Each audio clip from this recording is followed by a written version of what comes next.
달빛처럼 포근한 옛 이야기, 월명야담입니다. 오늘도 건강과 웃음이 늘 함께 하시길 바랍니다. 구독과 좋아요로 함께 해주시면 더 많은 이야기를 들려드릴 수 있습니다. 자, 이제 달빛 같은 이야기 속으로 함께 걸어가 보겠습니다.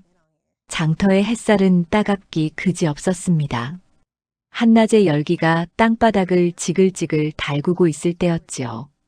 강도윤은 손에 쥔 낡은 보따리를 꼭 움켜쥔 채 장터 어귀를 지나고 있었습니다. 그의 겉모양새는 말이 아니었습니다. 한때는 양반가의 자손이라고 하였으나 이제는 그저 먹고 살기 바쁜 몰락한 선비에 지나지 않았지요. 이거 봐요. 여기 싱싱한 무가 있어요. 조기 한 손 얼마요? 장터에는 난전이 곳곳에 벌어져 있었고 장사치들의 구성진 목소리가 울려 퍼지고 있었습니다. 강도윤은 그 틈을 비집고 걸어가면서 남은 재산을 어찌 쓸까 곰곰이 생각했습니다. 집안에 남은 쌀은 얼마 되지 않았고 기울어진 사랑채 기둥은 손을 봐야 할 판이었습니다. 허나 주머니 사정은 너무도 빈약했지요. 그때였습니다. 장터 한복판에서 괴성이 들려왔습니다. 가만히 있지 못하겠나? 강도윤이 고개를 돌려보니 웬 장사치가 한 여인의 팔을 거칠게 움켜쥐고 있었습니다. 그 장사치는 도만식이라는 자였습니다. 장터 근처에서 노비 장사를 하는 자로 소문이 좋지 않았지요. 도만식은 여인을 끌고 다니면서 큰 소리로 떠들어댔습니다. 여기 젊은 여종이 있소. 일 잘하고 말 잘 듣는 여종이니 값을 후하게 쳐줄 터이니 누가 사가시겠소. 도만식의 손에 이끌려 다니는 여인은 달매라고 하였습니다. 여인의 얼굴은 겁에 질려 있었고 눈가에는 눈물 자국이 말라붙어 있었습니다. 여인의 몸은 작고 가냘펐으나 도만식은 그런 것 따위는 아랑곳하지 않았지요. 그는 달매의 팔을 잡아채며 이리저리 돌렸습니다.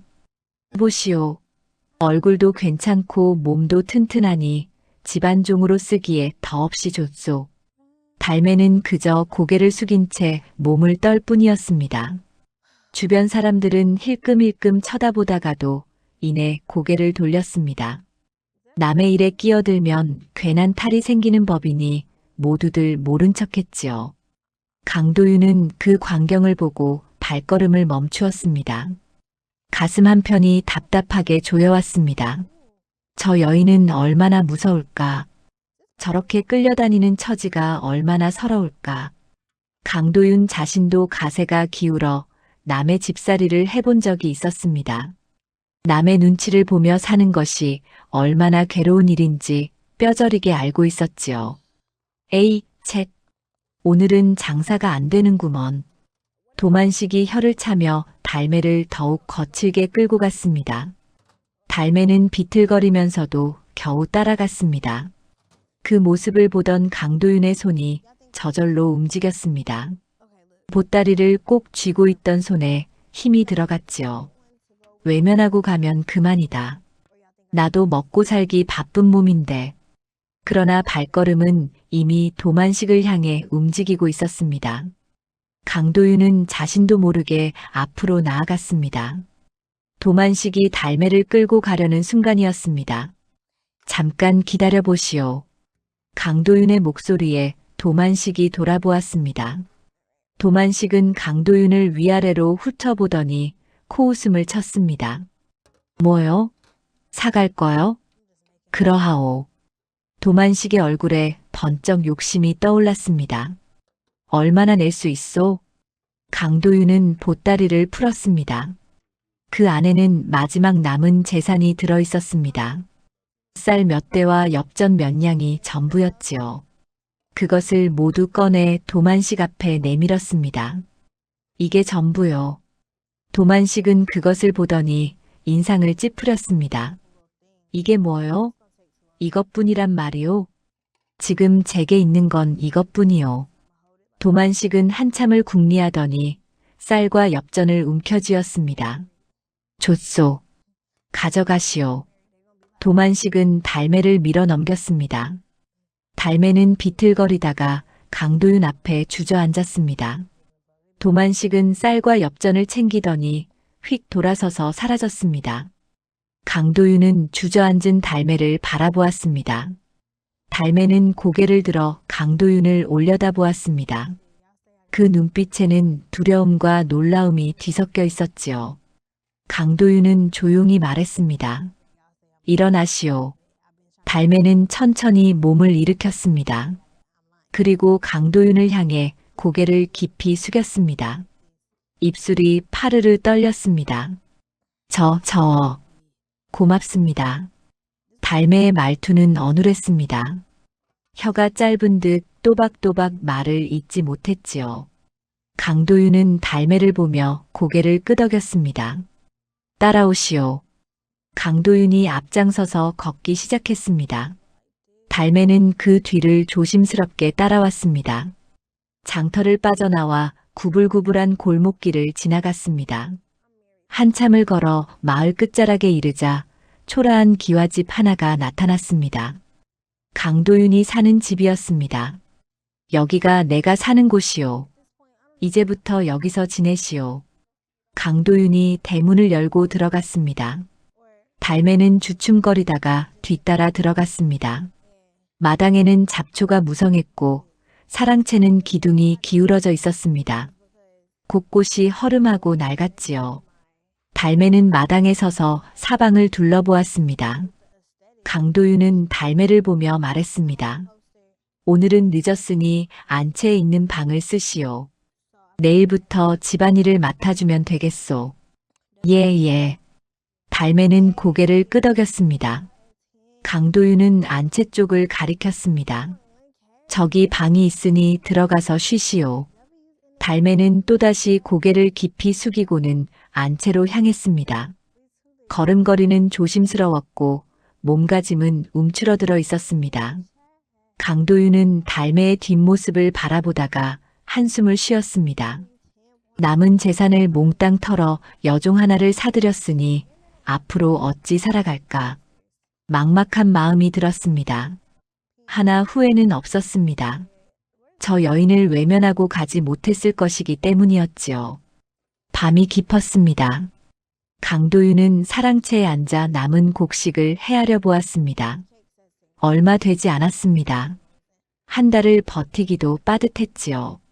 강도윤은 장부를 덮고 한숨을 내쉬었습니다. 내일부터 품을 더 팔아야겠구나. 그때 밖에서 소리가 들렸습니다. 강도윤이 문을 열고 나가보았습니다. 달매가 부엌 쪽에서 무언가를 하고 있었습니다.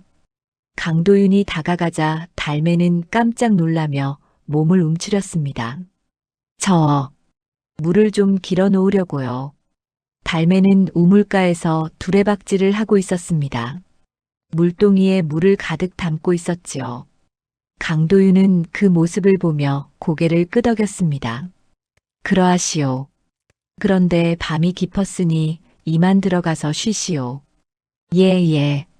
달매는 물동이를 부엌 옆에 놓고는 안채로 들어갔습니다. 강도윤도 사랑채로 돌아왔습니다. 다음 날 아침이었습니다. 강도윤이 일찍 눈을 뜨고 마당으로 나왔습니다. 그런데 이게 무슨 일입니까? 마당이 말끔히 쓸려 있었습니다. 부엌에서는 구수한 밥 냄새가 풍겨왔지요. 강도윤이 부엌으로 가보니 달매가 밥을 짓고 있었습니다. 아침 진지 다 되었습니다. 달매는 어눌한 말투로 중얼거렸습니다. 강도윤은 놀라움을 감추지 못했습니다. 이렇게 이른 시각에 벌써 일을 시작했다니. 고맙소. 그런데 무리하지 말고 천천히 하시오. 예. 강도윤은 밥상을 받아들었습니다. 소박한 상이었지만 정갈했습니다. 강도윤은 밥을 먹으며 달매를 힐끔 쳐다보았습니다. 달매는 부엌 한쪽에서 고개를 숙이고 있었습니다. 참 조용하고 얌전한 사람이로구나. 강도윤은 그렇게 생각했습니다. 그리고 자신이 옳은 선택을 했다고 여겼지요. 밥을 다 먹고 나서 강도윤은 밖으로 나갔습니다. 오늘도 품을 팔러 나가야 했습니다. 다녀오겠소. 예.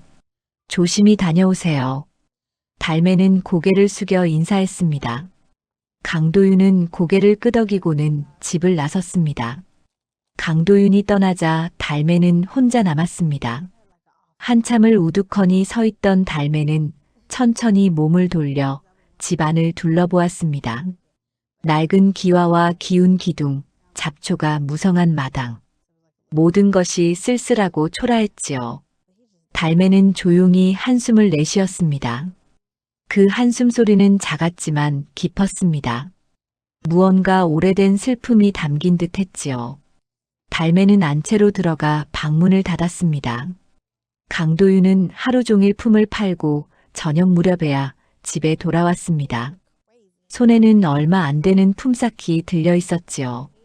몸은 지쳤지만 발걸음은 가벼웠습니다. 집에 사람이 있다는 것만으로도 마음이 따뜻해졌으니까요. 다녀왔소. 강도윤이 대문을 열고 들어서자 달매가 부엌에서 나왔습니다. 예. 돌아오셨습니까? 어눌한 말투였지만 반가움이 묻어났습니다. 강도윤은 고개를 끄덕이며 품삯을 내밀었습니다. 오늘 번 것이요. 많지는 않소만. 달매는 조심스럽게 받아들었습니다. 그리고는 고개를 숙여 인사했습니다. 저녁 진지 준비했습니다. 소박한 저녁상이 차려졌습니다. 된장국과 나물 몇 가지가 전부였지만 정갈했습니다. 강도윤은 밥을 먹으며 달매를 힐끔 쳐다보았습니다. 달매는 부엌 한쪽에서 고개를 숙이고 앉아 있었지요. 참으로 조용한 사람이로구나. 강도윤은 그렇게 생각하며 밥을 먹었습니다. 비록 말은 없었지만 이상하게 마음이 편안했습니다. 오랜만에 느끼는 평온함이었지요. 밤이 깊어갔습니다. 강도윤은 사랑채에서 잠자리에 들었고 달매는 안채에서 하루를 마감했습니다. 달빛이 마당을 비추고 바람이 나뭇잎을 흔들었습니다. 그렇게 강도윤과 달매의 첫날이 지나갔습니다. 두 사람은 서로를 알아가기 시작했고 조용한 동거가 시작되었지요. 앞으로 어떤 일들이 펼쳐질지 아무도 몰랐습니다. 다만 이 만남이 우연이 아닌 운명이었다는 것만은 분명했습니다. 이튿날 아침 해가 떠오르기 전이었습니다. 강도윤은 사랑채에서 잠을 깨어 마당으로 나왔습니다. 그런데 이게 어찌된 일입니까? 어젯밤만 해도 잡초가 무성하던 마당이 말끔히 쓸려 있었습니다. 부엌 쪽에서는 구수한 밥 냄새가 풍겨 나왔지요. 강도윤이 부엌으로 다가가니 달매가 아궁이 앞에 앉아 불을 지피고 있었습니다. 연기가 피어오르는 가운데 달매는 부지런히 손을 놀리고 있었습니다. 벌써 일어났소? 강도윤의 목소리에 달매가 깜짝 놀라 돌아보았습니다. 그리고는 어눌한 말투로 중얼거렸습니다. 일찍 눈이 떠져서요. 밥을 지으려고요. 고맙소. 그런데 무리하지 말고 천천히 하시오. 예. 달매는 고개를 끄덕이고는 다시 아궁이로 시선을 돌렸습니다. 강도윤은 그 모습을 보며 마음이 따뜻해졌습니다. 품을 팔러 나가기 전에 따뜻한 밥을 먹을 수 있다니 얼마만인가 싶었지요. 잠시 후 소박한 아침상이 차려졌습니다. 된장국과 김치, 나물 한 가지가 전부였지만 정갈했습니다. 강도윤은 밥을 떠서 입에 넣었습니다. 밥알이 고슬고슬했습니다. 밥맛이 좋소. 달매는 고개만 살짝 숙였습니다. 말은 없었지만 기뻐하는 듯 했지요. 강도윤은 밥을 다 먹고 일어섰습니다. 그럼 다녀오겠소. 예. 조심히 다녀오세요. 강도윤이 집을 나서자 달매는 한동안 대문 쪽을 바라보았습니다.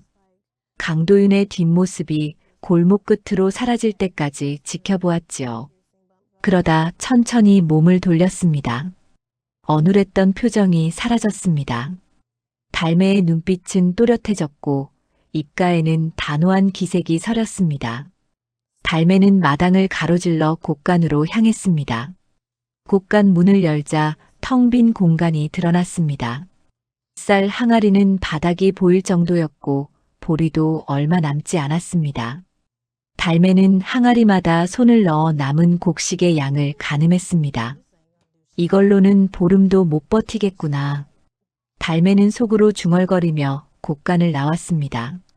다음으로 장독대로 향했습니다. 장독의 뚜껑을 하나씩 열어보았습니다. 간장독은 반쯤 비어 있었고 된장독도 형편없었습니다. 고추장은 아예 바닥이 드러나 있었지요. 달매는 장독대를 한 바퀴 돌며 하나하나 살폈습니다. 어느 것 하나 넉넉한 것이 없었습니다. 달매는 고개를 끄덕이며 무언가를 생각하는 듯 했습니다. 이번에는 사랑채 뒤편으로 갔습니다. 농기구들이 아무렇게나 놓여 있었습니다. 낫은 녹이 슬어 있었고 괭이는 자루가 부러져 있었습니다. 삼태기는 구멍이 뚫려 있었지요. 달매는 농기구를 하나씩 집어들며 살폈습니다. 낡고 망가진 것들 뿐이었습니다. 그러나 달매는 그것들을 내려놓지 않았습니다. 쓸만한 것과 고쳐야 할 것을 나누어 정리하기 시작했지요. 해가 중천에 떴습니다. 달매는 쉬지 않고 움직였습니다. 곡간의 곡식을 다시 정리하고 장독대를 닦았습니다. 농기구는 씻어서 햇볕에 말렸습니다. 손놀림은 빠르고 정확했습니다. 점심때가 되자 달매는 부엌으로 들어갔습니다. 남은 쌀로 죽을 쓰고 김치를 꺼냈습니다.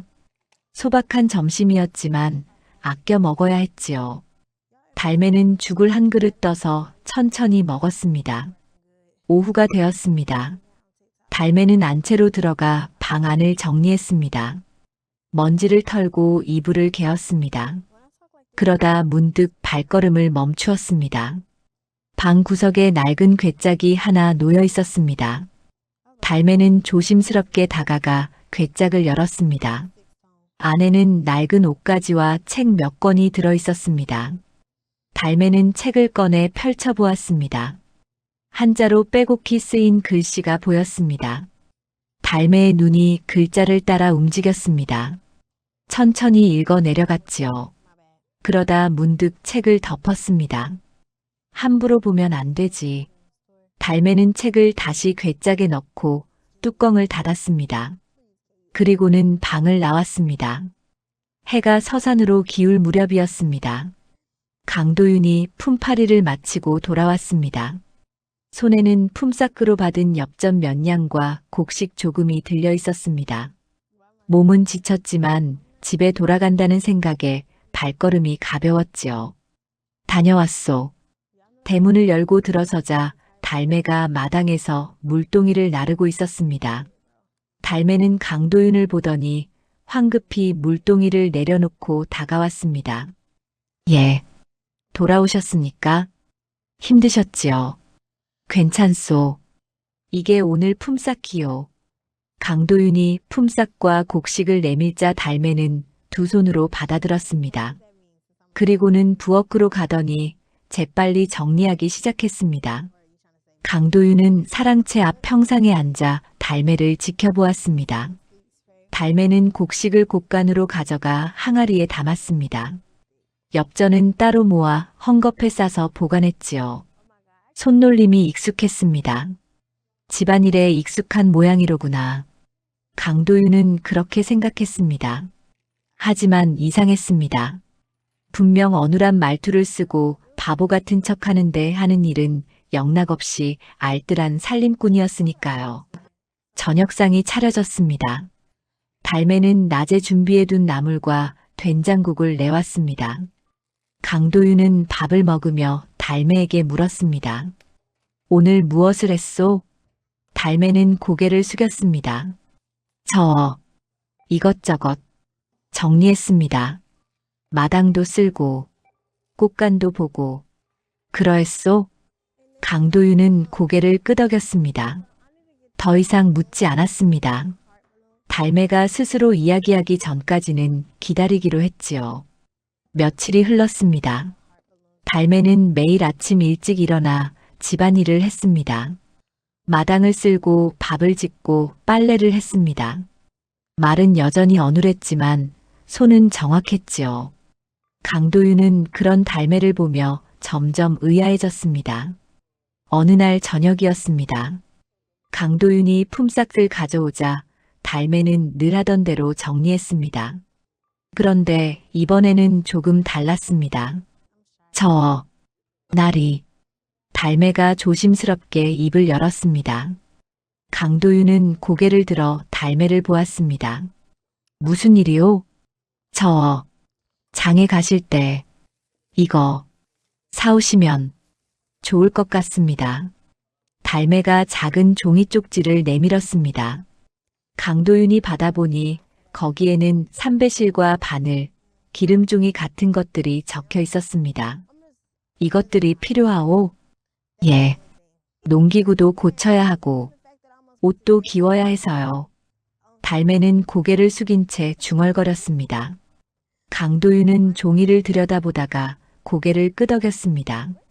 알았소. 장에 갈 때 사오겠소. 고맙습니다. 달매는 깊이 고개를 숙였습니다. 강도윤은 달매를 보며 생각했습니다.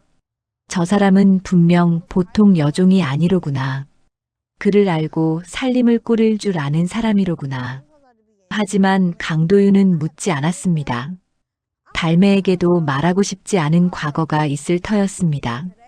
언젠가 스스로 이야기할 날이 오겠지요. 그날 밤이었습니다. 달은 밝았고 바람은 선선했습니다. 강도윤은 사랑채에서 잠을 이루지 못하고 마루에 앉아 있었습니다. 안채 쪽을 바라보니 희미한 불빛이 보였습니다. 달매가 아직 자지 않은 모양이었습니다. 강도윤은 가만히 지켜보았습니다. 달매의 그림자가 창호지에 비쳤습니다. 무언가를 꺼내는 듯 했지요. 강도윤은 자리에서 일어났습니다. 그리고는 조용히 안채 쪽으로 다가갔습니다. 발소리를 죽이고 창가에 섰습니다. 창틈으로 안을 들여다보니 달매가 보따리를 풀고 있었습니다. 보따리 안에는 낡은 옷가지와 무언가가 들어 있었습니다. 달매는 그것들을 하나하나 꺼내며 쓸어 만졌습니다. 그러다 문득 달매가 한숨을 쉬었습니다. 긴 한숨이었습니다. 그 한숨 소리에는 깊은 슬픔이 담겨 있었지요. 달매는 보따리를 다시 싸서 방 구석에 감춰두었습니다. 강도윤은 조용히 물러났습니다. 가슴 한편이 먹먹했습니다. 저 사람도 무언가 깊은 사연을 품고 있구나. 언젠가는 그 이야기를 들을 수 있겠지요. 강도윤은 사랑채로 돌아와 잠자리에 들었습니다. 달매의 한숨 소리가 귓가에 맴돌았습니다. 그날 밤 강도윤은 오랫동안 잠을 이루지 못했습니다. 며칠이 지난 어느 날이었습니다. 강도윤은 장에 갈 물건을 보따리에 싸고 있었습니다. 달매가 적어준 물목을 사러 가는 길이었지요. 달매는 대문 앞까지 따라 나와 강도윤을 배웅했습니다. 조심히 다녀오세요. 그러겠소. 해지기 전에 돌아올 것이오. 강도윤이 대문을 나서는데 달매가 뒤따라 나왔습니다. 강도윤이 고개를 돌려보았습니다. 같이 가시겠소? 달매는 잠시 망설이다가 고개를 끄덕였습니다. 예, 저도 가고 싶습니다. 그럼 함께 가시지요. 두 사람은 나란히 걸었습니다. 마을길은 구불구불했고 양쪽으로 초가집들이 늘어서 있었습니다. 가을 햇살이 따스하게 내리쬐었지요. 장터로 가는 길목이었습니다. 좁은 길을 지나는데 앞에서 말 탄 사람이 다가왔습니다. 강도윤은 길 한쪽으로 비켜섰습니다. 달매도 강도윤 뒤로 몸을 숨겼지요. 말 위의 사내는 비단 두루마기를 입고 있었습니다. 갓을 눌러쓴 모습이 제법 양반 행색이었습니다. 바로 마을의 세력가 배상우였습니다. 배상우는 말을 천천히 몰며 지나가고 있었습니다. 그러다 강도윤을 알아보았는지 말을 세웠습니다. 어디서 많이 본 듯한데. 강씨 집안 아들 아니냐? 강도윤은 허리를 굽혀 인사했습니다. 그러합니다. 배상우는 말 위에서 강도윤을 내려다보았습니다. 입가에 비웃음이 번졌습니다. 허허, 강씨 집안도 옛날 같지 않구나. 이제는 몸소장에 다니는구먼. 살아가자니 어쩔 도리가 없습니다. 강도윤은 담담하게 대답했습니다. 배상우는 코웃음을 쳤습니다. 양반이 품팔이를 하다니. 채통도 없는 개로구나. 강도윤은 대꾸하지 않았습니다. 배상우 같은 자와 말다툼을 해봐야 손해였습니다. 그저 고개를 숙이고 있었지요. 배상우는 시선을 돌려 강도윤 뒤에 숨은 달매를 보았습니다. 달매는 고개를 더욱 숙이고 있었습니다. 배상우는 달매를 한참 들여다보았습니다. 저 계집은 누구냐? 집안 종입니다. 종이라. 배상우는 달매를 뚫어지게 쳐다보았습니다. 달매는 몸을 더욱 움츠렸습니다. 배상우는 고개를 갸웃하더니 중얼거렸습니다. 어디선가 본 듯한 눈매로구나. 그 말에 달매의 몸이 굳었습니다. 배상우는 잠시 달매를 응시하다가 말고삐를 당겼습니다. 뭐 별것 아니겠지. 배상우는 말을 몰아 지나갔습니다. 말발굽 소리가 멀어져 갔습니다. 강도윤은 그제야 몸을 일으켰습니다. 그리고 뒤를 돌아보았습니다. 달매는 그 자리에 서서 떨고 있었습니다. 얼굴은 하얗게 질려 있었고 입술은 파르르 떨렸지요. 강도윤이 다가갔습니다. 괜찮소? 달매는 대답하지 못했습니다. 그저 고개만 끄덕일 뿐이었습니다. 강도윤은 달매의 팔을 살며시 잡았습니다.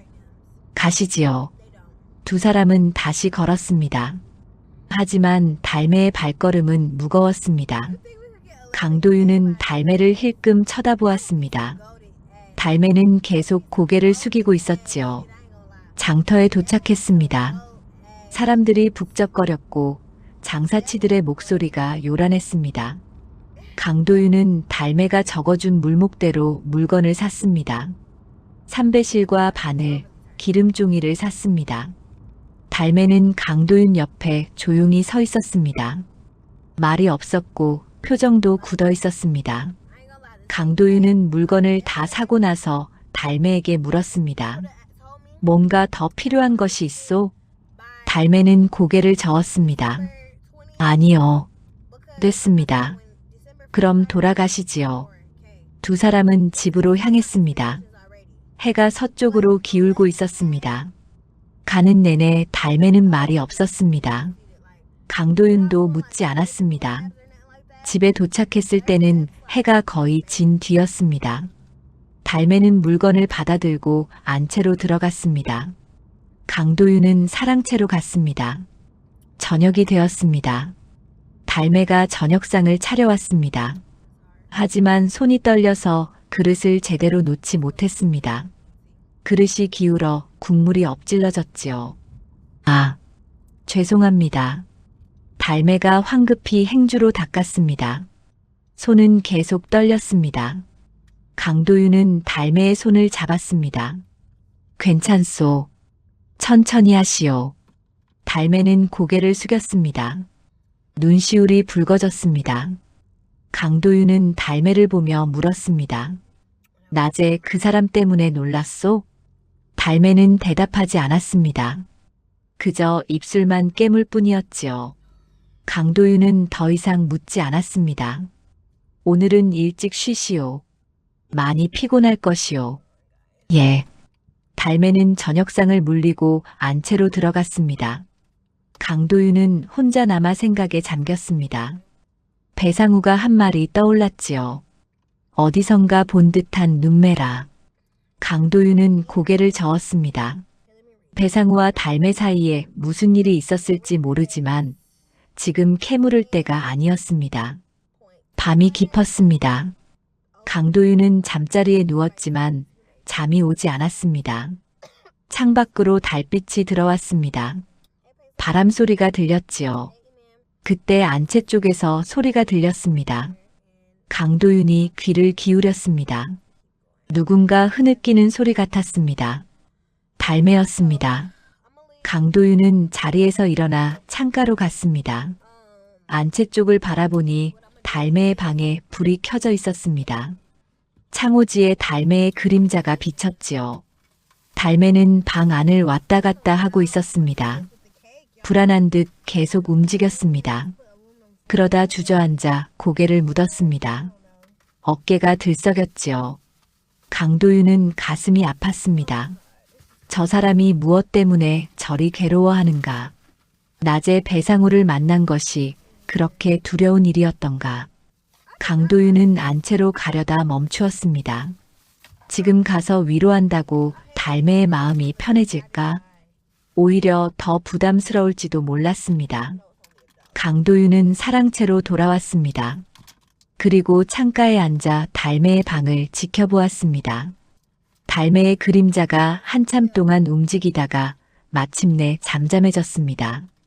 다음 날 아침이었습니다. 강도윤이 일어나 마당으로 나왔습니다. 달매는 우물가에서 물을 길고 있었습니다. 얼굴이 많이 부어 있었지요. 안녕히 주무셨습니까? 달매의 목소리는 쉬어 있었습니다. 강도윤은 달매에게 다가갔습니다. 밤에 잠을 못 잤소? 달매는 고개를 저었습니다. 아니요. 잘 잤습니다. 거짓말이었습니다. 강도윤은 알고 있었습니다. 하지만 따지지 않았습니다. 오늘은 집에서 쉬시오. 내가 품팔이 다녀올 테니. 아니요. 괜찮습니다. 달매는 억지로 웃으려 했습니다. 하지만 입가에 떠오른 것은 웃음이 아니었습니다. 강도윤은 달매의 어깨를 가볍게 두드렸습니다. 무리하지 말고 쉬시오. 강도윤은 집을 나섰습니다. 달매는 대문 앞에 서서 강도윤을 배웅했습니다. 강도윤의 뒷모습이 사라질 때까지 지켜보았지요. 강도윤이 사라지자 달매는 대문을 닫았습니다. 그리고는 마당 한가운데 주저앉았습니다. 두 손으로 얼굴을 감쌌습니다. 들켰구나. 내가 누군지 알아본 게 틀림없어. 달매는 떨리는 목소리로 중얼거렸습니다. 배상우의 눈빛이 떠올랐습니다. 그 의심스러운 눈빛이 달매를 짓눌렀지요. 어찌해야 하나? 이제 어찌해야 하나? 달매는 오랫동안 그 자리에 앉아 있었습니다. 해가 중천에 떠올랐지만 달매는 움직이지 않았습니다. 그저 무릎을 안고 앉아 있을 뿐이었습니다. 그날 이후로 달매는 더욱 조심스러워졌습니다. 밖에 나갈 때면 고개를 더 깊이 숙였고 사람들을 피했습니다. 밤이면 잠을 설쳤지요. 강도윤은 그런 달매를 보며 걱정했습니다. 무언가 큰 두려움이 달매를 짓누르고 있었습니다. 그것이 무엇인지 강도윤은 알 수 없었지요. 하지만 강도윤은 기다리기로 했습니다. 달매가 스스로 입을 열 때까지 묵묵히 지켜보기로 했습니다. 그것이 달매를 위한 최선의 길이라고 여겼지요. 한 달이 흘렀습니다. 강도윤은 날마다 품을 팔러 나갔고 달매는 집을 지켰습니다. 강도윤이 아침 일찍 나가면 달매는 하루 종일 집안일에 매달렸지요. 어느 날 아침이었습니다. 강도윤이 품팔이를 나가고 난 뒤 달매는 사랑채로 향했습니다. 사랑채 한쪽에는 낡은 장롱이 하나 놓여 있었습니다. 달매는 조심스럽게 장롱 서랍을 열었습니다. 서랍 안에는 문서들이 어지럽게 쌓여 있었습니다. 장부도 있었고 증서도 있었습니다. 먼지가 수북이 쌓인 것을 보니 오래도록 손을 대지 않은 모양이었지요. 달매는 문서들을 하나씩 꺼냈습니다. 펼쳐서 살펴보았습니다. 빈 문서가 여럿 있었고 땅 문서도 몇 장 보였습니다. 달매는 문서를 읽으며 고개를 끄덕였습니다. 이 집안이 얼마나 기울었는지 알겠구나. 달매는 문서들을 날짜 순으로 정리했습니다. 빈 문서는 따로 모았고 재산 목록은 다시 적었습니다. 손놀림이 빨랐습니다. 글씨도 또박또박 정갈했지요. 한참을 정리하다가 달매는 문득 손을 멈추었습니다. 문서 하나가 눈에 들어왔습니다. 밭문서였습니다. 마을 뒤편에 있는 밭인데 아직 팔리지 않았더군요. 이 밭을 잘 쓰면 살림의 보탬이 되겠구나. 달매는 문서를 다시 접어 넣었습니다. 그리고 정리한 장부를 서랍에 가지런히 넣었습니다. 모든 것을 마치고 나니 해가 중천에 떠 있었습니다. 달매는 부엌으로 갔습니다. 점심을 준비하면서도 머릿속으로 살림을 계산했습니다. 남은 곡식, 필요한 물건, 갚아야 할 빚. 하나하나 헤아렸지요. 저녁 무렵 강도윤이 돌아왔습니다. 품삯은 여느 때와 비슷했습니다. 강도윤은 지친 몸을 이끌고 사랑채로 들어갔습니다. 다녀왔소. 예. 수고하셨습니다. 달매가 저녁상을 들고 왔습니다. 강도윤은 밥을 먹다가 문득 고개를 들었습니다. 사랑채 안이 평소보다 깔끔해 보였습니다. 혹시 사랑채를 정리했소? 달매는 고개를 숙였습니다. 예. 먼지를 닦았습니다. 고맙소. 강도윤은 더 이상 묻지 않았습니다. 달매가 사랑채를 정리한 것만 알았지 문서까지 손댔으리라고는 생각지 못했습니다. 며칠 후였습니다. 강도윤이 품팔이에서 돌아오는데 달매가 마당에서 기다리고 있었습니다. 평소와 달리 표정이 밝아 보였지요. 무슨 좋은 일이라도 있었소? 달매는 주저하다가 입을 열었습니다. 날이 뒤편 밭말입니다. 밭이라니? 집 뒤에 밭이 하나 있다고 문서에서 봤습니다. 강도윤은 눈을 크게 떴습니다. 아, 그 밭. 오래전부터 묵혀둔 땅이요. 일손이 없어서 손을 못 댔지. 제가 가꿔보면 안 될까요? 달매의 목소리는 조심스러웠습니다. 강도윤은 고개를 끄덕였습니다. 그러하시오. 하지만 무리하지는 마시오. 고맙습니다. 다음 날부터 달매는 밭을 가꾸기 시작했습니다. 아침 일찍 일어나 밭으로 갔습니다. 잡초를 뽑고 흙을 일궜습니다. 손에 물집이 잡혔지만 쉬지 않았지요. 강도윤이 품팔이에서 돌아오면 달매는 밭에서 일하고 있었습니다. 강도윤은 그런 달매를 보며 가슴이 뜨거워졌습니다. 참으로 부지런한 사람이로구나. 어느 날 강도윤이 품삯을 가져오자 달매는 평소와 다르게 행동했습니다. 품삯을 받아들고는 작은 종이 쪽지를 꺼냈습니다. 나리, 이것 좀 보시겠습니까? 강도윤이 받아보니 거기에는 빈 목록이 적혀 있었습니다. 누구에게 얼마를 빌렸는지 날짜와 함께 적혀 있었지요. 이게 무엇이오? 사랑채를 정리하다가 문서를 봤습니다. 정리해봤습니다. 강도윤은 종이를 들여다보았습니다. 자신도 몰랐던 빚들이 날짜 순으로 정리되어 있었습니다. 달매는 조심스럽게 말을 이었습니다. 이 빚부터 먼저 갚으면 좋을 것 같습니다. 독촉이 심한 것들이라서요. 강도윤은 달매를 바라보았습니다.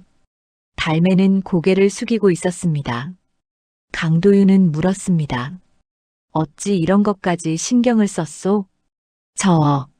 이 집이 잘 되었으면 해서요. 나리께서 고생하시는 게 안쓰러워서요. 달매의 목소리는 떨렸습니다. 강도윤은 한참 동안 달매를 바라보았습니다. 그리고는 고개를 끄덕였습니다. 고맙소. 당신 덕분에 큰 도움이 되겠소. 그날 이후로 강도윤은 달매가 정리한 목록대로 빚을 갚아 나갔습니다. 조금씩이었지만 꾸준히 갚았지요. 달매도 밭에서 나온 채소를 팔아보탰습니다. 석 달이 지났습니다. 집안 살림은 눈에 띄게 나아졌습니다. 곳간에는 곡식이 쌓였고 장독대의 항아리들도 채워졌습니다. 빚도 절반 가까이 갚았지요. 마을 사람들이 수군거리기 시작했습니다. 강씨 집안이 요즘 형편이 나아진 것 같던데. 그러게. 전에는 끼니도 제대로 못 잊는다고 하더니 여종을 하나 들였다던데 그 계집이 살림을 잘하나 보지. 소문은 마을 전체로 퍼졌습니다. 강도윤도 그 소문을 들었지만 신경 쓰지 않았습니다. 오히려 달매에게 더욱 고마워했지요. 어느 날 저녁이었습니다. 강도윤이 사랑채에 앉아 있는데 달매가 찾아왔습니다. 손에는 헝겊 보따리를 들고 있었습니다. 나리, 이것 좀 드리고 싶습니다. 달매가 보따리를 풀자 새 두루마기가 나왔습니다. 달매가 밤마다 바느질해서 만든 것이었지요. 이게 나리께서 늘 낡은 옷만 입으셔서 만들었습니다. 바느질이 서툴러서 볼품 없습니다만 강도윤은 두루마기를 받아들었습니다. 바느질이 정갈했습니다. 한 땀 한 땀 정성이 담겨 있었지요. 고맙소. 정말 고맙소. 강도윤의 목소리가 떨렸습니다. 달매는 고개를 깊이 숙였습니다. 나리께서 저를 거두어 주셨으니 당연한 일입니다. 그날 밤 강도윤은 오랫동안 잠을 이루지 못했습니다. 달매가 준 두루마기를 쓰다듬으며 생각에 잠겼습니다. 이 사람은 대체 누구인가? 어찌 이런 수완을 가졌는가? 달매는 분명 평범한 여종이 아니었습니다. 그를 알고 장부를 정리할 줄 알았습니다. 살림도 꾸릴 줄 알았지요.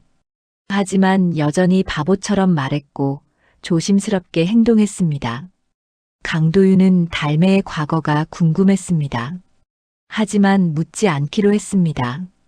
달매가 스스로 이야기할 때까지 기다리기로 했지요.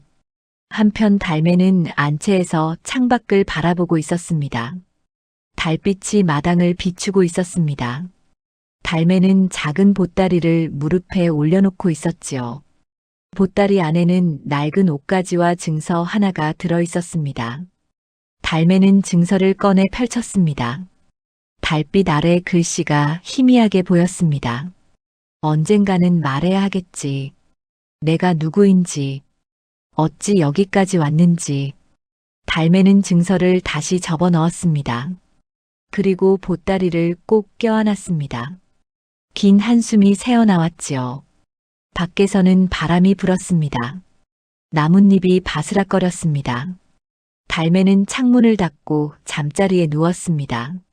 하지만 쉽게 잠들지 못했습니다. 보름이 더 지났습니다. 어느 날 강도윤이 장터에 나갔다가 돌아오는 길이었습니다. 골목 어귀를 지나는데 누군가 말을 걸었습니다. 이거 강씨 아니신가? 강도윤이 돌아보니 배상우였습니다. 배상우는 말에서 내려 강도윤 앞을 막아섰습니다. 요즘 살림이 나아졌다던데 사실이요? 그저 그러합니다. 강도윤은 담담하게 대답했습니다. 배상우는 비웃음을 띄었습니다. 허허, 여종 하나 들였다고 집안이 일어서다니. 그 계집이 제법 쓸모가 있나 보구려. 그나저나 그 계집 말이오. 어디선가 본 듯한데 혹시 어느 집 출신인지 아시오? 배상우의 눈빛이 날카로워졌습니다. 강도윤은 고개를 저었습니다. 모르는 일입니다. 이상하구먼. 분명 어디선가 본 얼굴인데. 배상우는 턱을 쓰다듬으며 중얼거렸습니다. 예전 어느 집안 교수와 눈매가 꼭 닮았단 말이지. 한양 쪽 양반집 딸이었는데. 그 말에 강도윤의 가슴이 철렁했습니다. 배상우는 계속 중얼거렸습니다. 설마 그 집안 딸이겠소. 그 집은 진작에 망했다고 들었으니. 배상우는 다시 말에 올라탔습니다. 아무튼 조심하시게.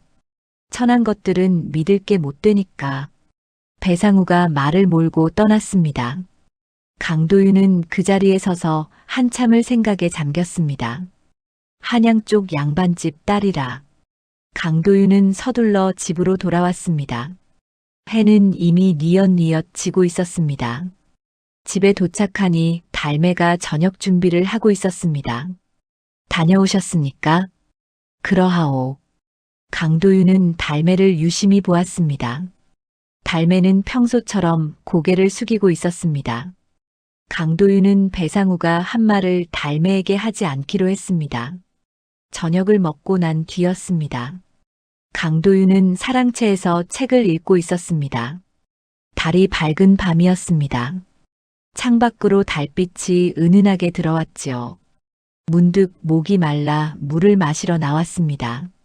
마당을 가로질러 우물로 가는데 안채 쪽에서 불빛이 보였습니다. 강도윤은 무심코 그쪽을 바라보았습니다. 달매의 방이었습니다. 창호지에 그림자가 비쳤습니다. 달매가 무언가를 하고 있는 듯 했지요. 강도윤은 가까이 다가갔습니다. 창틈으로 안을 들여다보았습니다. 그런데 이게 어찌된 일입니까? 달매가 붓을 들고 있었습니다. 종이 위에 한자를 또박또박 써 내려가고 있었지요. 강도윤은 숨을 죽였습니다. 달매의 분놀림은 능숙했습니다. 글씨체도 단정했습니다. 평범한 여종이 쓸 수 있는 글씨가 아니었지요. 달매는 한참 글을 쓰다가 붓을 내려놓았습니다. 그리고 종이를 들여다보며 한숨을 쉬었습니다. 그때 바람이 불었습니다. 창호지가 흔들렸습니다. 달매가 깜짝 놀라 고개를 들었습니다. 그리고 창 쪽을 바라보았습니다. 강도윤과 눈이 마주쳤습니다. 달매의 얼굴이 하얗게 질렸습니다. 급히 종이를 숨기고 일어섰습니다. 강도윤은 문을 열고 방 안으로 들어갔습니다. 나리. 달매는 떨리는 목소리로 강도윤을 불렀습니다. 강도윤은 조용히 달매 앞에 앉았습니다. 글을 쓰고 있었소? 달매는 대답하지 못했습니다. 그저 고개만 숙였을 뿐이었지요.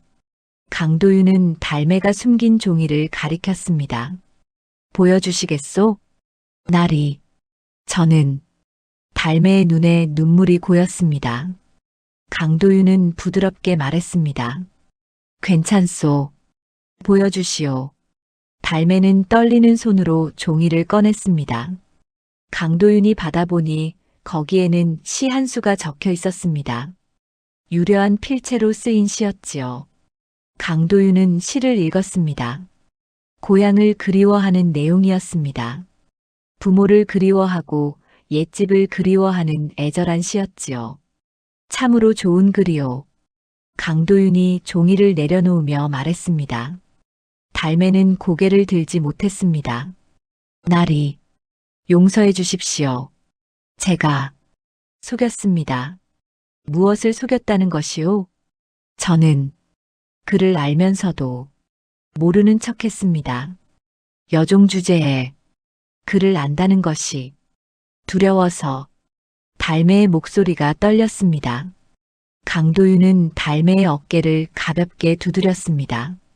속인 것이 아니오. 그저 말하지 않았을 뿐이지. 달매가 고개를 들어 강도윤을 바라보았습니다. 눈물이 볼을 타고 흘렀습니다. 당신이 그를 아는 것은 죄가 아니오. 오히려 귀한 재주이지. 강도윤의 말에 달매는 눈물을 흘렸습니다. 한참 동안 소리 없이 울었습니다. 강도윤은 그런 달매를 조용히 지켜보았습니다. 울음을 그치자 달매가 입을 열었습니다. 나리. 제게 물어보고 싶은 것이 있으시지 않습니까? 있어. 강도윤은 솔직하게 대답했습니다. 하지만 지금 당장 들어야 하는 것은 아니오. 당신이 말하고 싶을 때 말해주시오. 달매는 강도윤을 바라보았습니다. 강도윤의 눈빛은 따뜻했습니다. 달매는 고개를 끄덕였습니다. 감사합니다. 나리. 이제 쉬시오. 밤이 깊었소. 강도윤이 일어서려는데 달매가 소매를 붙잡았습니다. 나리. 한 가지만 말씀드려도 되겠습니까? 그러하시오. 달매는 잠시 망설이다가 입을 열었습니다. 저는 본래 천인이 아니었습니다. 양반집에서 태어났습니다. 강도윤은 놀라지 않았습니다. 이미 짐작하고 있었던 일이었습니다. 그러했소? 예. 하지만 집안이 망하고 어찌어찌 하다가 여종 신분이 되었습니다. 그것만은 말씀드리고 싶었습니다. 달매는 다시 고개를 숙였습니다. 강도윤은 달매의 머리를 쓰다듬었습니다. 이 집에 들어오기 전 이야기를 언젠가는 들려주시오. 하지만 서두르지 마시오. 당신이 준비되었을 때 말해주면 돼요. 날이 달매의 눈에서 다시 눈물이 흘렀습니다. 하지만 이번에는 안도의 눈물이었습니다. 강도윤은 방을 나섰습니다. 잘 쉬시오. 예. 날이 강도윤이 사랑채로 돌아가자 달매는 한참을 그 자리에 앉아 있었습니다. 가슴속에 쌓였던 무게가 조금 가벼워진 듯 했습니다. 언젠가는 모든 것을 말해야겠지. 달매는 종이를 다시 펼쳤습니다.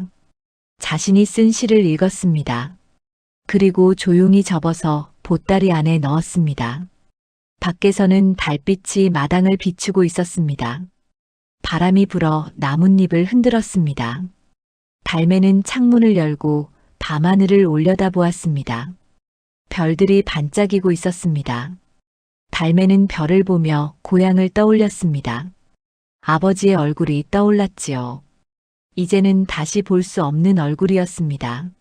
언젠가는 억울함을 풀 수 있을까? 달매는 창문을 닫고 잠자리에 누웠습니다. 오랜만에 마음이 편안했습니다. 강도윤이라는 사람이 곁에 있다는 것만으로도 든든했지요. 한편 사랑채에서 강도윤도 잠을 이루지 못하고 있었습니다. 달매가 한 말이 머릿속을 맴돌았습니다. 양반집에서 태어나 여종이 되었다니. 강도윤은 달매가 겪었을 일들을 상상했습니다. 얼마나 힘들었을까? 얼마나 억울했을까? 가슴이 아팠습니다. 언젠가 그 이야기를 들으면 함께 풀어나가야지. 강도윤은 그렇게 다짐했습니다. 그리고 창밖의 달을 바라보았습니다. 달은 고요히 빛나고 있었습니다. 며칠이 지났습니다. 마을에는 묘한 소문이 돌기 시작했습니다. 주막에서 술꾼들이 수군거리는 소리가 들려왔지요. 배씨 집안이 예전에 한 양반과 재산을 꿀꺽했다던데. 그게 사실이야? 어느 집안인데? 한양 쪽 집안이라더군. 주인이 죽고 나서 문서를 조작했다나 뭐라나. 그런 일이 있었다니. 소문은 헛소리처럼 들렸습니다. 확실한 것은 아무것도 없었습니다. 하지만 마을 사람들은 그 이야기를 재미 삼아 주고받았지요. 강도윤도 그 소문을 들었습니다. 장터에서 물건을 사다가 우연히 듣게 되었습니다. 강도윤은 가슴이 철렁했습니다. 혹시 달매와 관련이 있는 것은 아닐까? 강도윤은 서둘러 집으로 돌아왔습니다. 달매는 마당에서 빨래를 하고 있었습니다. 강도윤을 보더니 반갑게 맞이했습니다. 다녀오셨습니까? 그러하오. 강도윤은 달매를 유심히 보았습니다. 달매는 평소와 다름없이 일을 하고 있었습니다. 강도윤은 소문 이야기를 꺼내지 않기로 했습니다. 저녁 무렵이었습니다. 강도윤이 사랑채에 앉아 있는데 달매가 찾아왔습니다. 평소와 달리 표정이 굳어 있었습니다. 날이 말씀드릴 것이 있습니다. 들어오시오. 달매가 방 안으로 들어왔습니다. 그리고 강도윤 앞에 무릎을 꿇고 앉았습니다. 날이 저에 대해 모두 말씀드리려 합니다. 강도윤은 고개를 끄덕였습니다. 그러하시오. 달매는 잠시 숨을 고르더니 입을 열었습니다. 저의 본명은 한서율입니다. 한서율. 강도윤은 그 이름을 되뇌었습니다. 달매가 아닌 한서율. 그것이 그녀의 진짜 이름이었습니다. 저는 한양 근처에 살던 양반가의 외동딸이었습니다. 아버지는 한승문이라 하였고 벼슬도 하셨지요. 서율의 목소리는 떨렸지만 또렷했습니다. 강도윤은 조용히 들었습니다. 아버지께서 돌아가시고 나서 모든 것이 바뀌었습니다. 배상우와 관련된 자들이 찾아왔습니다. 그 이름을 듣는 순간 강도윤의 눈빛이 변했습니다. 서율은 계속 말을 이었습니다. 그들은 아버지께서 돈을 빌렸다며 문서를 내밀었습니다. 어머니는 세상 물정을 모르셨고 저는 어렸습니다. 그들이 내민 문서에 도장을 찍었지요. 그것이 거짓이었소? 그러합니다. 나중에 알고 보니 아버지 도장을 위조한 것이었습니다. 하지만 이미 늦었지요. 집도 땅도 모두 빼앗겼습니다. 서율의 눈에서 눈물이 흘렀습니다. 강도윤은 주먹을 꽉 쥐었습니다. 그뿐이 아니었습니다. 도만식이라는 자가 나타났습니다. 그 자는 어머니에게 좋은 곳에 저를 시집 보내준다고 했습니다. 하지만 그것도 거짓이었겠지요. 예. 저를 데리고 간 곳은 기생집이었습니다. 저는 겁이 나서 도망쳤습니다. 하지만 도만식에게 붙잡혔지요. 서율의 목소리가 잠겼습니다. 강도윤은 물 한 잔을 따라 건넸습니다. 서율은 물을 마시고 다시 말을 이었습니다. 도만식은 제게 여종 문서에 손도장을 찍게 했습니다. 저는 그것이 무엇인지도 모르고 찍었지요. 그렇게 천인이 되었습니다. 강도윤은 분노로 온몸이 떨렸습니다. 하지만 겉으로는 침착함을 유지했습니다. 그 뒤로는 어찌 되었소? 도만식은 저를 여기저기 팔려다녔습니다. 사람들은 제가 그를 안다는 것을 알면 의심했습니다. 그래서 바보인 척했습니다. 말을 어눌하게 하고 아무것도 모르는 척했습니다. 그렇게 살아온 것이었소. 예. 그러다 나리를 만났습니다. 장터에서 나리께서 저를 사주셨을 때 믿을 수가 없었습니다. 서율은 강도윤을 바라보았습니다. 눈빛에는 감사함이 가득했습니다. 나리께서는 저를 함부로 대하지 않으셨습니다. 여종인 저에게도 사람처럼 대해주셨습니다. 그래서 이 집안에 보답하고 싶었습니다. 강도윤은 서율의 손을 잡았습니다. 당신은 아무 잘못이 없소. 잘못한 것은 배상우와 도만식이요. 하지만 저는 이제 천인입니다. 문서에 제 손도장이 찍혀 있습니다. 그 문서가 부당하게 만들어진 것이라면 바로잡을 수 있소. 강도윤의 목소리는 단호했습니다. 서율은 고개를 저었습니다. 어렵습니다. 배상우는 세력이 있고 저는 아무것도 가진 것이 없습니다. 내가 있지 않소. 강도윤의 말에 서율은 눈을 크게 떴습니다. 나리, 이제부터는 그 억울함을 함께 바로잡겠소. 당신 혼자가 아니오. 강도윤의 눈빛은 결연했습니다. 서율은 그 눈을 보며 눈물을 흘렸습니다. 감사합니다. 정말 감사합니다. 울지 마시오. 이제부터 시작이오. 강도윤은 서율을 일으켜 세웠습니다. 혹시 증거가 될 만한 것을 가지고 있소? 서율은 고개를 끄덕였습니다. 아버지의 도장과 옛 문서 조각을 간직하고 있습니다. 보따리 안에 그것들을 가져오시오. 내일부터 준비를 시작하겠소. 예. 나리. 서율은 안채로 가서 보따리를 가져왔습니다. 보따리를 풀자 낡은 도장과 찢어진 문서, 조각들이 나왔습니다. 강도윤은 그것들을 하나하나 살폈습니다. 문서는 찢어져 있었지만 글씨가 남아 있었습니다. 도장도 깨지지 않았습니다. 이것이면 충분하오. 강도윤은 문서를 조심스럽게 펼쳤습니다. 그리고 서율에게 물었습니다. 혹시 당시 이를 아는 사람이 있소? 아버지 친구분이 한 분 계셨습니다. 하지만 어디 계신지 모릅니다. 이름이 무엇이오? 정학진이라 하셨습니다. 강도윤은 고개를 끄덕였습니다. 알았소. 그분을 찾아보겠소. 하지만 배상우를 어찌 관아에 알려야 하오. 사또께 사실을 고해야 하오. 서율은 두려운 표정을 지었습니다. 관아에서 믿어주실까요? 저는 천인인데 당신은 억울하게 천인이 된 것이오. 그것을 증명하면 돼오. 강도윤은 서율의 어깨를 다독였습니다. 두려워 마시오. 내가 함께 가겠소. 서율은 강도윤을 바라보았습니다. 그 눈빛에는 믿음이 생겨나고 있었습니다. 나리, 정말 괜찮으시겠습니까? 나리께서도 어려움을 겪으실 텐데 괜찮소. 옳은 일을 하는 것이니까. 강도윤은 미소를 지었습니다. 서율도 처음으로 환하게 웃었습니다. 그날 밤 두 사람은 늦도록 이야기를 나누었습니다. 서율은 과거의 일들을 하나하나 떠올려 말했습니다. 강도윤은 그것을 적어 나갔습니다. 달이 중천에 떴습니다. 바람이 불어 창문을 흔들었습니다. 하지만 두 사람은 멈추지 않았습니다. 마침내 모든 이야기가 끝났습니다. 강도윤은 적어 놓은 것을 다시 읽었습니다. 이것으로 충분하오. 내일부터 준비하겠소. 나리, 정말 감사합니다. 서율은 깊이 절을 했습니다.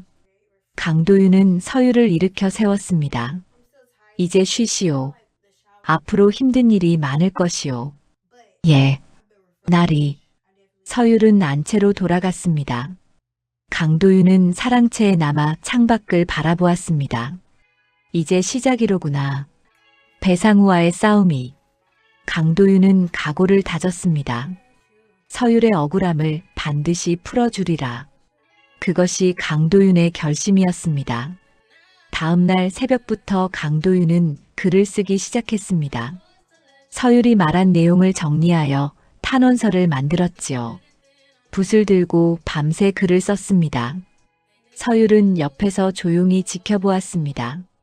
강도윤의 붓끝에서 글씨가 또박또박 나왔습니다. 서율의 억울함이 글자로 새겨졌지요. 동이 트자 강도윤은 붓을 내려놓았습니다. 탄원서가 완성되었습니다. 강도윤은 글을 다시 읽어보았습니다.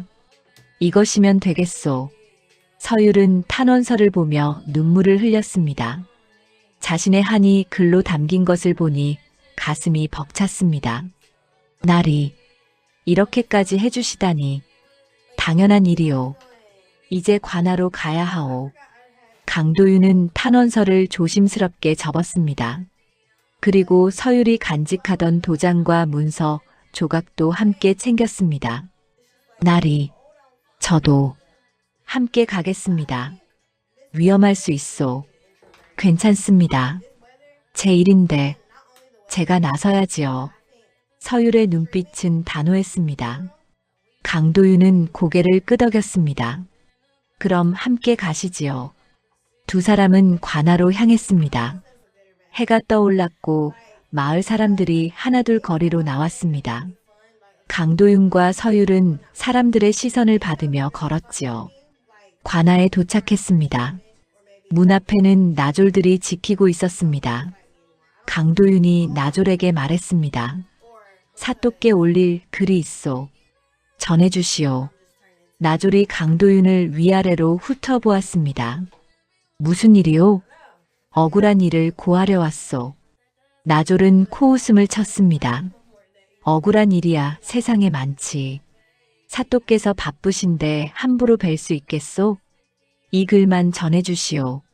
사또께서 보시면 아실 것이오. 강도윤은 탄원서를 내밀었습니다. 나졸은 못마땅한 표정으로 받아들었습니다. 기다리시오. 나졸이 안으로 들어갔습니다. 강도윤과 서율은 문 밖에서 기다렸습니다. 해가 높이 떠올랐습니다. 한참을 기다렸지요. 마침내 나졸이 나왔습니다. 사또께서 들어오라 하시오. 강도윤과 서율은 관아 안으로 들어갔습니다. 넓은 마당을 지나 청사 앞에 이르렀습니다. 사또가 높은 자리에 앉아 있었지요. 꿇어앉거라. 두 사람은 무릎을 꿇었습니다. 사또는 탄원서를 펼쳐보고 있었습니다. 한참 동안 읽더니 고개를 들었습니다. 이 글이 사실이냐? 강도윤이 고개를 들어 대답했습니다. 그러합니다. 배상우가 남의 재산을 가로챘다 이 말이냐? 그러합니다. 문서를 위조하여 한승문의 재산을 빼앗았습니다. 사또의 눈빛이 날카로워졌습니다. 증거가 있느냐? 강도윤은 서율이 가져온 도장과 문서 조각을 내밀었습니다. 이것이 한승문의 도장입니다. 그리고 이것은 당시 문서의 일부입니다. 사또가 도장과 문서를 받아 살폈습니다. 한참을 들여다보더니 아전을 불렀습니다. 기록을 찾아보거라. 한승문이라는 자의 기록이 있는지. 아전이 서고로 달려갔습니다. 잠시 후 낡은 장부를 들고 돌아왔습니다. 있사옵니다. 10여 년 전 기록에 한승문이라는 이름이 있습니다. 사또는 장부를 받아보았습니다. 그리고 고개를 끄덕였습니다. 배상우에 대해서도 조사해보거라. 예. 아전이 다시 장부를 뒤지기 시작했습니다. 사또는 서율을 보며 물었습니다. 내가 한승문의 딸이냐?